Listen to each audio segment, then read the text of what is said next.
الحمد لله نحمده ونستعينه ونستغفره ونؤمن به ونتوكل عليه ونعوذ بالله من شرور أنفسنا ومن سيئات أعمالنا من يهده الله فلا مضل له ومن يضلله فلا هادي له ونشهد أن لا إله إلا الله وحده لا شريك له ونشهد أن سيدنا ومولانا محمدا عبده ورسوله صلى الله عليه وعلى آله وأصحابه وأزواجه وذرياته أجمعين أما بعد فأعوذ بالله من الشيطان الرجيم بسم الله الرحمن الرحيم يا أيها الناس كلوا مما في الأرض حلالا طيبا ولا تتبعوا خطوات الشيطان إنه لكم عدو مبين.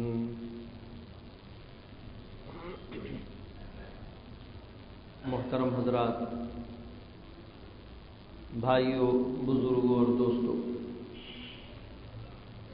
گزشتہ جمعہ آپ کے سامنے یہ بات عرض کی گئی تھی کہ اللہ تعالیٰ کے بھیجے ہوئے احکام میں ایک بہت ہی اہم ترین حکم حلال و حرام کی تمیز کے بارے میں ہے، اور معاملات کی دنیا میں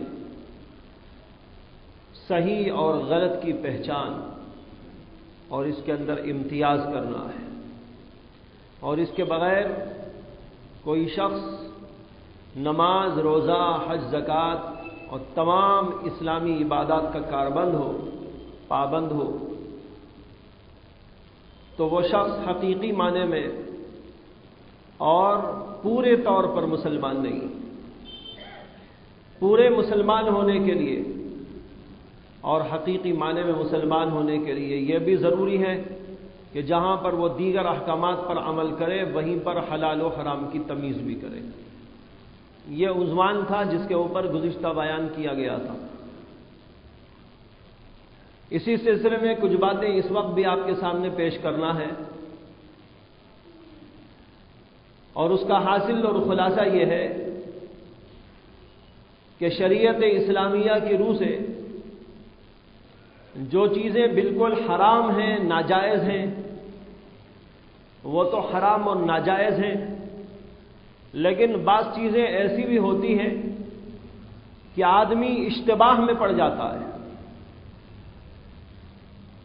یعنی یہ حلال ہے یا حرام ہے یا اچھا ہے یا برا ہے. مشتبہ امور، شریعت کہتی ہے کہ مشتبہ امور سے بھی پرہیز کرنا چاہیے. جب مشتبہ چیز سے بھی پرہیز کا حکم ہے تو حرام سے پرہیز کا کس قدر حکم ہوگا، جس کے بارے میں ہمیں اچھی طرح معلوم کہ یہ چیز حرام ہے، ناجائز ہے، غلط ہے. جیسے سود کے بارے میں کسی مسلمان کو کوئی شبہ نہیں، رشوت کے بارے میں کسی مسلمان کو کوئی شبہ نہیں. اسی طریقے پر جھوٹ بول کر بیپار کرنا یہ حرام اور ناجائز ہے، اس کے اندر کسی کو شبہ نہیں. اسی طرح دھوکہ دے کر کسی کاروبار میں لگانا یہ بھی حرام اور ناجائز ہے، اس میں بھی کوئی شبہ نہیں. تو جو ایسی چیزیں ہیں ان سے تو انسان مسلمان کو پورے طور پر بچنا ضروری ہے اور لازمی ہے. لیکن شریعت کہتی ہے کہ جو چیزیں حرام اور ناجائز ہیں ان کے علاوہ بعض چیزوں میں اشتباہ ہوتا ہے، یعنی اس کے اندر شک و شبہ رہتا ہے. تو ایسے شک و شبہ کی چیزوں سے بھی مسلمان کو پرہیز کرنا ضروری ہے.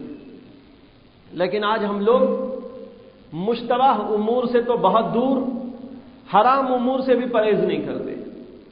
جانتے ہیں کہ حرام ہے، جانتے ہیں کہ ناجائز ہے، جانتے ہیں کہ اللہ اور اللہ کا رسول اس سے ناخوش ہوتا ہے، لیکن اس کے باوجود وہ چیزیں ہمارے اندر درآمد ہوتی رہتی ہیں.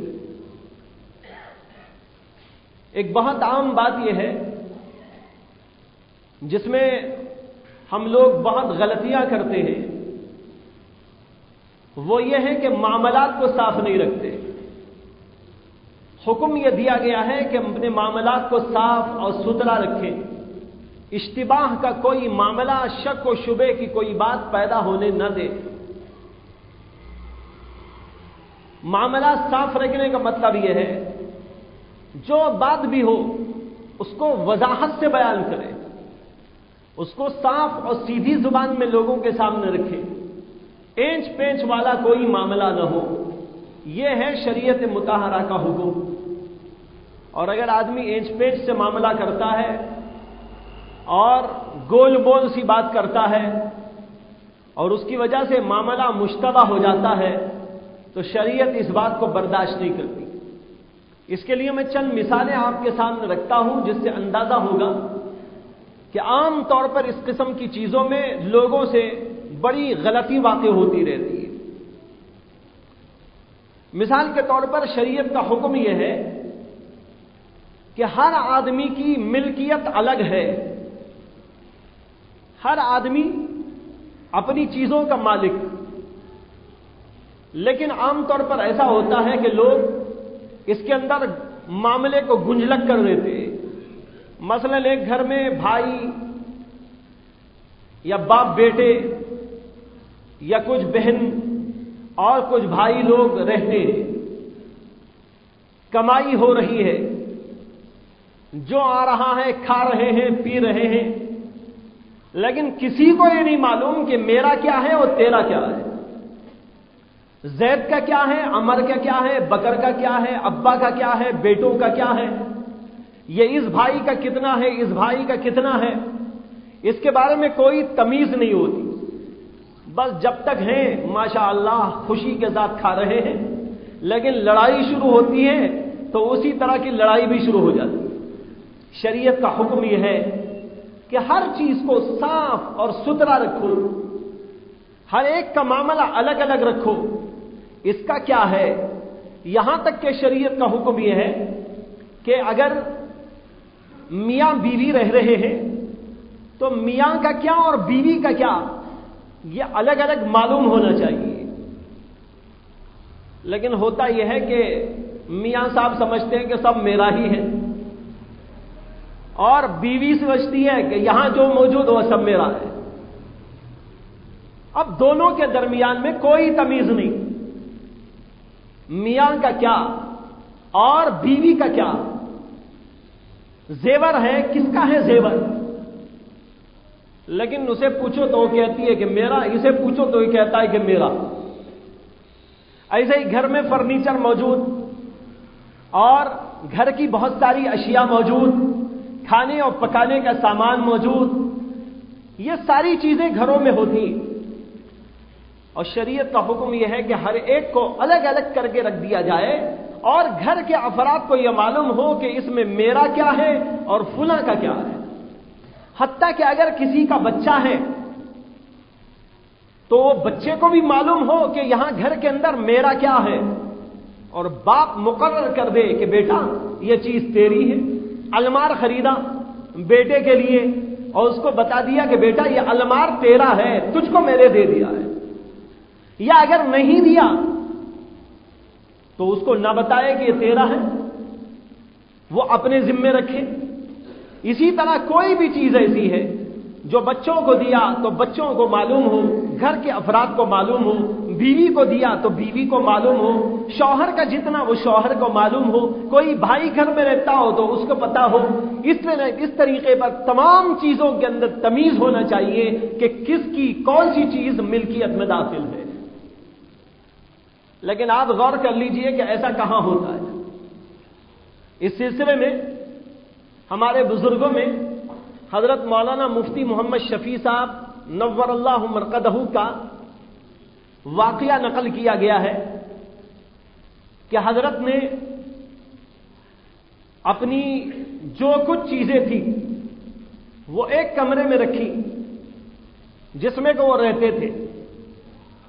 ان کا اس میں المار، پڑھنے لکھنے کی کتابیں اور کچھ چیزیں، ٹیبل یا اور جو بھی ہوگا وہ انہوں نے اپنے کمرے میں رکھا، اور جب کسی ضرورت سے ان کے اس کمرے میں کھانے اور پینے کے لیے چیزیں لائی جاتی تھی، کھانے کا وقت ہوا، کھانا لایا گیا، جوڑا گیا، دستر رکھا گیا، پلیٹ لائی گئی، کٹورا لایا گیا، ڈشیں لائی گئی اور مختلف چیزیں لائی گئی، کھانا کھا لیا گیا۔ کھانا کھاتے ہی فرماتے کہ اس کو یہاں سے اٹھا دو۔ اگر گلاس پانی پینے کے لیے منگواتے تھے تو کہتے تھے پانی پینے کے بعد کہ اس کو فوراً یہاں سے لے کے باہر جاؤ۔ تو اس طریقے سے برابر وہ کہتے رہتے تھے۔ لیکن کبھی کبھی گھروں میں ایسا ہوتا ہے، بچے تکاسل کرتے ہیں، تغافل کرتے ہیں، باپ نے کہہ دیا کہ بیٹا اس کو اٹھا دو، لیکن اٹھایا نہیں، وہیں چھوڑ دیا، تو حضرت اس کے اوپر خوب بچوں کو ڈانٹتے اور کہتے کہ میں نے کہا تھا اس کو فوراً اٹھاؤ، کیوں چھوڑ دیا اس کو؟ تو ایک دفعہ ان سے کہا گیا کہ حضرت یہ گھر ہی کا تو گلاس ہے، کہاں جانے کا ہے؟ یہ گھر ہی کا تو پیالہ ہے، یہ کہاں جانے کا ہے؟ یہاں رہے گا، کسی اور وقت میں اٹھا لیا جائے گا، اتنی کیا جلدی ہے کہ آپ کے کمرے سے باہر کرتے ہیں؟ تو انہوں نے یہ فرمایا کہ اس کی وجہ دراصل یہ ہے کہ میں نے اپنا جو وصیت نامہ لکھا ہے، اس وصیت نامے کے اندر میں نے یہ مقرر کر دیا ہے کہ اس گھر کے اس کمرے میں جس میں رہتا ہوں، یہاں جو بھی موجود ہیں وہ میری ملکیت ہے، اور اس گھر کے باہر جو موجود ہے وہ میری بیوی کی ملکیت ہے۔ میں نے اپنے وصیت نامے میں لکھ دیا ہے۔ اب باہر سے گلاس آیا، وہ میری بیوی کا گلاس ہے، پلیٹ آئی تو پلیٹ میری بیوی کی ملکیت میں ہے۔ اب یہاں پر اس کو رکھا رہا اور میرا انتقال ہو گیا۔ میرے انتقال کے بعد تم لوگ جب میرا وصیت نامہ پڑھو گے تو اس کے اندر یہ لکھا ہوا ہے اس کمرے میں جو بھی ہے وہ میرا ہے، تو اس پلیٹ کو تم میرا سمجھ جاؤ گے، حالانکہ وہ میرا نہیں، میری بیوی کا ہے۔ یہ حرام چیز میری اس میں داخل ہو جائے گی۔ سمجھ رہے بھائیوں کس قدر نازک مسئلہ ہے، لیکن ہم کبھی ان چیزوں پر غور نہیں کرتے۔ ان چیزوں کے متعلق ہمارا کوئی جو ہے شعور بیدار نہیں ہوتا، بس رکھا ہوا ہے، جو چاہے ہوتا رہے، جیسا چاہے ہوتا رہے، اور اس کی وجہ سے حلال ہو جائے کہ حرام ہو جائے اس کے بارے میں ہم کبھی غور و فکر نہیں کرتے۔ اس لیے جہاں بھی اس طرح چار لوگ مل کر رہتے ہیں تو وہاں پر ہر ایک کی ملکیت کو الگ الگ طور پر شمار کرنا چاہیے۔ یہ تو گھر کا خاص معاملہ ہے، لیکن بھائی کبھی ایسا بھی ہوتا ہے، عام طور پر 4 بھائی گھر میں ہیں، 5 بھائی گھر میں ہیں، اور کمائی ہو رہی ہے، چیزیں لائی جا رہی ہیں، استعمال کی جا رہی ہیں، لیکن یہ متعین نہیں ہے کہ کس کا کیا ہے۔ یہ بڑی سخت ترین گمراہی کی بات ہے، سخت ترین غلطی کی بات ہے۔ اگر 4 آدمی کما رہے ہیں تو متعین ہونا چاہیے کہ کس کا کیا ہے، اور یہ بھی متعین ہونا چاہیے اگر مثال کے طور پر ایک دکان ہے، 4 بھائی اس میں ہیں، کیا چاروں بھائی کی یکساں ملکیت ہے، یا یہ کہ ان میں ایک کی ملکیت ہے، باقی اس میں نوکر ہیں، کام کر رہے ہیں؟ اگر کام کر رہے ہیں تو ان کی تنخواہ مقرر کرو کہ بھائی تم میرے نوکر ہو اور میری دکان پر تم ملازم ہو، اگرچہ تم میرے بھائی ہو لیکن تمہارا اس میں کوئی حصہ نہیں ہے، یہ جو کچھ دکان میں موجود یہ میری ملکیت ہے، تم میرے دکان میں اگر ہیں تو ایک کام والے کی طرح ہے، اس لیے میں تمہاری تنخواہ 5,000 روپے 10,000 روپے مقرر کرتا ہوں، اس لیے ہر ماہ میں تم ڈیوٹی کرنے کے بعد تنخواہ میرے سے لے لیا کرو۔ متعین ہونا چاہیے، لیکن کچھ متعین نہیں ہوتا۔ وہ سمجھ رہا ہے کہ میں بھی اس کا ایک اونر ہوں، لیکن ایک بھائی سمجھ رہا ہے یہ اونر نہیں، میرا نوکر ہے۔ ایک بھائی کے ذہن میں یوں ہے اور ایک بھائی کے ذہن میں یوں ہے۔ ابھی چند دن پہلے میرے سامنے بالکل اسی طرح کا ایک مسئلہ ہے۔ ایک بھائی نے دوسرے بھائی کو اپنے پاس میں رکھا اپنی دکان پر، اور وہ اس کے ساتھ لگا رہا، جڑا رہا، ترقی دیتا رہا، جو بھی کرتا رہا، لیکن اس کے بعد آخر میں بھائی نے کہہ دیا کہ بھائی اب تک تو تم میرے پاس رہے، اب تم اپنا دیکھ لو۔ اس نے کہا میں اب کہاں جاؤں، میں اتنے دن رہا، ترقی دیتا رہا، آپ کی دکان کو بڑھاتا رہا، میں یہ سمجھ کر کرتا رہا کہ یہ میری اپنی ہے، جیسے آپ کا اس میں حصہ میرا بھی حصہ ہے، لیکن میں یہ سمجھتا اب تک کام کرتا رہا، اب آپ مجھ سے کہہ رہے ہیں کہ اب باہر چلے جاؤ، تو میں کہاں جاؤں؟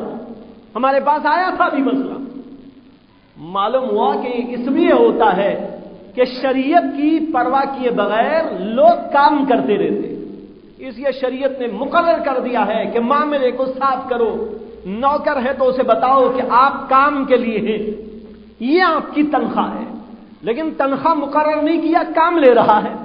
اب وہ سمجھ رہے کہ میں تو اس بھائی کی طرح اس کے اندر جڑا ہوا ہوں، اس میں میرا بھی گویا کہ حصہ ہے، لیکن بھائی آخر میں چل کر یہ معاملہ پیدا ہو گیا۔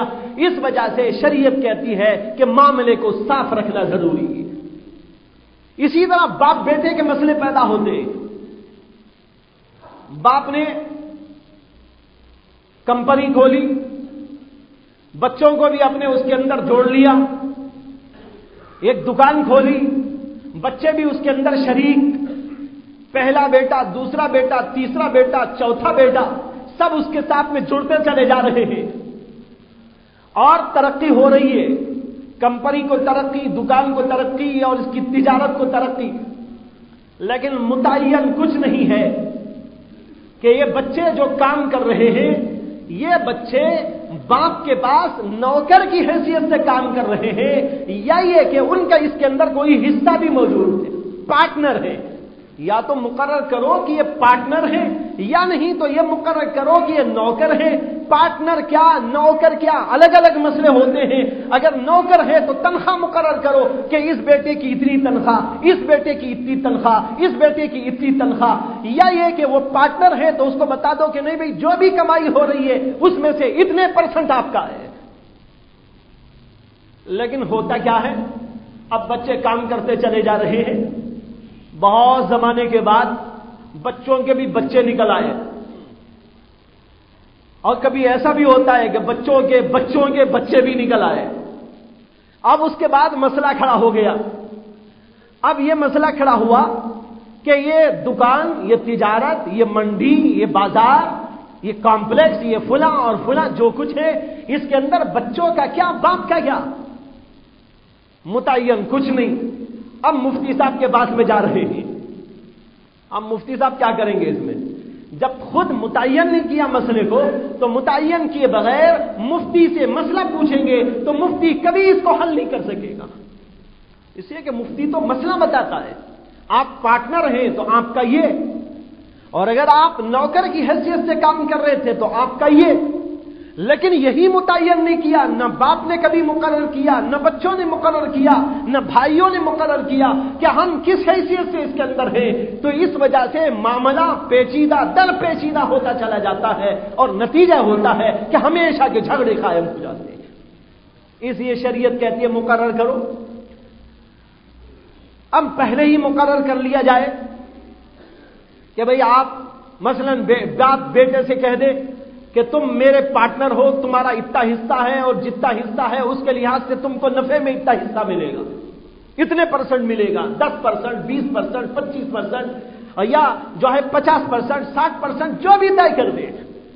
اسی طریقے پر ہر بچے کے بارے میں، اور اگر یہ حیثیت نہیں ہے تو پھر دوسری حیثیت مقرر کرے کہ نہیں یہ میری دکان ہے، میں اس کا جو ہے پورے طور پر اونر ہوں، اس میں کسی کا کوئی حصہ، کوئی ساجھا نہیں ہے، میں تنے تنہا اس کا مالک ہوں، یہ میرے بچے جو دکان میں ہیں یہ میرے نوکر ہیں، اور نوکر ہیں تو تنخواہ مقرر کرے، 1 ماہ ہوا تو اتنی تنخواہ دے دے۔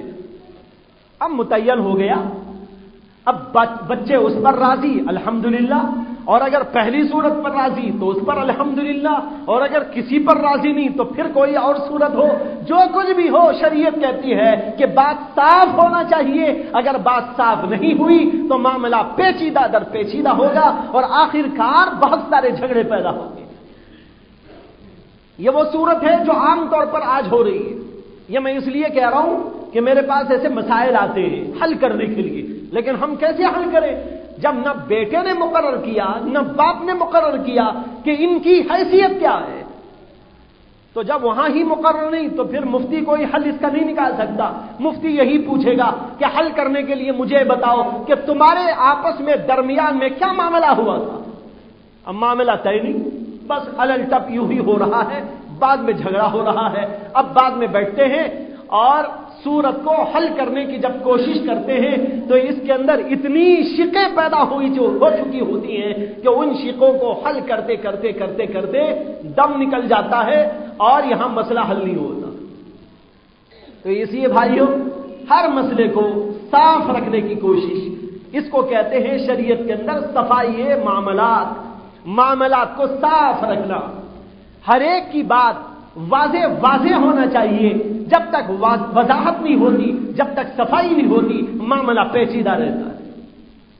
اسی طریقے پر ایک بات یہ ہے کہ لوگ حلال و حرام کے مسائل میں پیچیدگی یوں پیدا کر دیتے ہیں کہ کسی جگہ ملازم ہے، معاملہ وہاں صاف نہیں کرتے۔ میں نے گزشتہ بار بھی شاید سنایا تھا یا کسی اور وقت کہ لوگ ایسا کرتے ہیں۔ ایک مسئلہ ہمارے سامنے آیا، کمپنی کہتی ہے کہ جاؤ، کمپنی کی طرف سے آپ کو فلاں ملک کو جانا ہے یا فلاں بستی کو جانا ہے اور کمپنی کے لیے یہ کام کر کے آنا ہے، اور جانے کا خرچ ہے وہ کمپنی آپ کو دے گی، اور جو خرچہ آپ کو پڑے گا کھانے کا، پینے کا، رہائش کا، کسی جگہ پر ہوٹل میں قیام کرنے کا، تو اس کے لیے اتنے پیسے آپ کے مقرر ہیں، جو خرچ آپ کو آئے گا اس کے اندر آئے گا تو کمپنی دے دے گی۔ اب صاحب کیا کرتے ہیں؟ کھانا کم کھاتے ہیں، تھرڈ کلاس سفر کرتے ہیں، تھرڈ کلاس کسی جگہ پر قیام کرتے ہیں ہوٹل میں، اور پیسے جو بچ جاتے ہیں تو وہ سمجھتے ہیں کہ یہ پیسہ میرا حق ہے، لیکن یہ بات صحیح نہیں ہے، غلط ہے، جھوٹ ہے، اس کے اندر دھوکہ ہے۔ کمپنی نے آپ کو یہ کہا جو خرچہ آپ کو آئے گا وہ خرچہ کمپنی دے گی، آپ جو خرچہ آئے وہ بتائیے۔ 1000 روپے خرچہ آیا ہے تو 1000 بتائیے، 5000 آیا ہے تو 5000 بتائیے، لیکن خرچہ تو آیا 1000 اور آپ بتا رہے ہیں وہاں 5000، اور جو 4000 بچ رہے ہیں وہ آپ اپنی جیب میں رکھ رہے ہیں، یہ 4000 حرام کے ہیں، جائز نہیں۔ اسے کہ کمپنی نے یہ نہیں کہا ہے کہ ہم 5000 آپ کو دے دیا کریں گے، بلکہ کمپنی نے کہا ہے جو خرچہ آپ کو آئے گا وہ کمپنی دے گی۔ اب خرچہ جو آیا وہ آپ کو بتانا ہے، اس کے اندر جھوٹ بولیں گے تو یہ دھوکہ ہوگا اور جھوٹ ہوگا، اور جھوٹ بول کر اس طرح کمائی کرنا حلال نہیں ہے، شریعت کے اندر ناجائز ہے۔ لیکن کتنے لوگ ایسے کام کرتے ہیں؟ بہت لوگ۔ اس کے لیے تو میں کہہ سکتا ہوں کمپنیوں میں کام کرنے والے شاید اکا دکا کوئی ہوں گے جو صحیح طریقے پر کرتے ہیں، ورنہ سب کے سب جھوٹی رسیدیں بناتے ہیں اور جھوٹ وصول کرتے ہیں۔ اس کو شریعت نے حرام اور ناجائز قرار دیا، اور لوگ کہتے ہیں کہ بھائی ہمارا کام کیسے چلے گا؟ میں کہتا ہوں کہ کام تو اللہ چلاتا ہے، آپ نہیں، یا کوئی کمپنی نہیں۔ اللہ کے بھروسے انسان جیتا ہے جب حلال و حرام کی تمیز کرتا ہے، اللہ تبارک و تعالیٰ اس کے مال میں برکتیں عطا فرماتے ہیں اور کام اچھے طریقے پر آسانی سے ہوتا ہے۔ اور جب آدمی غلط طریقے پر کمانے کی فکر کرتا ہے، مال تو بے شک زیادہ ہو جاتا ہے، لیکن جتنا مال بڑھتا ہے پریشانیاں بھی اسی قدر بڑھ جاتی ہیں۔ اب بتاؤ یہ اچھا ہے کہ مال بھی کم پریشانی بھی کم، یا یہ اچھا ہے کہ مال بھی زیادہ پریشانی بھی زیادہ؟ کوئی بے وقوف دنیا میں ایسا نہیں ہوگا جو یہ کہے کہ جناب مال بھی زیادہ ہو جائے ذرا پریشانیاں بھی زیادہ ہو جائے، کوئی مذائقہ نہیں۔ ہر آدمی کہے گا مال چاہے کم ہو لیکن پریشانی بھی کم ہو، پریشانی زیادہ ہو یہ کیا مصیبت ہے، بلا ہے، اس بلا کو تو دور ہونا چاہیے۔ تو بھائیو، یہ ہے اشتباہ کا مطلب کہ آدمی کوئی مسئلہ ایسا نہ رکھے جس سے کہ اشتباہ پیدا ہو جائے۔ اب دیکھیے یہ مسئلہ اشتباہ کا کہ کمپنی کیا دے رہی ہے، کمپنی سے کیا لے رہے ہیں، یہ ایک مشتبہ قسم کا مسئلہ ہے۔ شریعت کہتی ہے کہ اس سے بھی انسان کو بچتے رہنا چاہیے۔ ایک حدیث ہے، اللہ کے نبی علیہ السلام نے فرمایا الحلال بین والحرام بین وبینہما امور مشتبہات، فرمایا کہ حلال بھی بالکل واضح ہے تمہارے سامنے ہے، اور جو حرام چیزیں ہیں وہ بھی تمہارے سامنے ہیں کہ کیا کیا چیزیں حرام ہیں. اور فرمایا کہ ان دونوں کے درمیان میں کچھ ایسی بھی باتیں ہیں جو مشتبہ ہیں، ان کے اندر شک شبہ پیدا ہوتا رہتا ہے، حلال ہے کہ حرام ہے، اچھا ہے کہ برا ہے، غلط ہے کہ صحیح ہے. اللہ کے نبی صلی اللہ علیہ وسلم نے فرمایا کہ ان مشتبہ امور سے بھی آدمی کو بچتے رہنا چاہیے، اس لیے کہ مشتبہ چیز کو اختیار کرے گا تو حرام میں پھنسنے کا اندیشہ رہتا ہے. اسی لیے ایک حدیث میں آتا ہے، اللہ کے نبی علیہ السلام نے فرمایا دع ما یریبک الی ما لا یریبک، جو چیز کے اشتباہ نہیں پیدا کرتی، جس چیز سے کوئی شک و شبہ نہیں ہوتا، ایسی چیز کو اختیار کر کے جو چیز کے مشتبہ ہے، شک و شبے والی ہے، اس کو چھوڑ دو. معلوم ہوا کہ شک و شبے والی چیز کو بھی اختیار کرنے کا حکم نہیں، فرمایا کہ اس کو چھوڑ دینا چاہیے. دع ما یریبک، معلوم ہوا کہ جو مشتبہ اور شک و شبے کی چیزیں ہیں اس سے بھی شریعت نے ہم کو بچنے کا حکم دیا ہے، لیکن عام طور پر ایسا ہے کہ ہم حرام چیزوں سے بھی بچنے کی فکر نہیں کرتے. تو یہ صفائی معاملات کی بات تھی. تو میں کہہ رہا تھا ہر چیز کو صاف صاف کر دینا چاہیے. اگر معاملے کو صاف نہیں کیا گیا تو جیسے کہ میں نے کہا جھگڑے پیدا ہوتے ہیں، اور جھگڑوں کا کوئی علاج نہیں. جھگڑے بے شمار قسم کے ہوتے ہیں. انہی میں سے ایک مسئلہ ہے میراث کا. لوگ میراث صحیح طریقے پر نہیں دیتے.